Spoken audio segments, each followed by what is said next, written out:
আপনারা দেখতে পাচ্ছেন এদিকে, এই যে কিছুক্ষণ আগে এদিকে বৃষ্টি আসছিল, এখন ওই যে ওই দিক দিয়ে রোদ দেখা যাচ্ছে, আর এদিকে আপনার মেঘের হাব দেখা যাচ্ছে। এই ভিউটা কিন্তু আপনারা মোবাইলে হয়তো ভালোভাবে দেখতে পারবেন না, কিন্তু বাস্তবতা কিন্তু অনেক সুন্দর, এমন মনোরম, মানে মন ছুঁয়ে যাওয়ার মতন এক প্রাকৃতিক দৃশ্য দেখতে পাচ্ছি আমরা।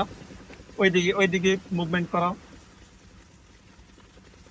ওইদিকে রোদ, এদিকে মেঘ, কিছুক্ষণ পরে এদিকে আমাদের দিকে আসতে পারে। খুবই অসাধারণ একটা প্লেস। আর এই যে এদিকে রিসোর্ট আছে আরো অনেক সুন্দর সুন্দর, এই যে এদিকে হচ্ছে রিসোর্ট গুলা, খুবই সুন্দর। এটা সাজেক বেলু রিসোর্ট। এই যে আমরা কিন্তু আছি আপনার সবার থেকে উপরে, আমরা এখন সবার থেকে উপরে আছি।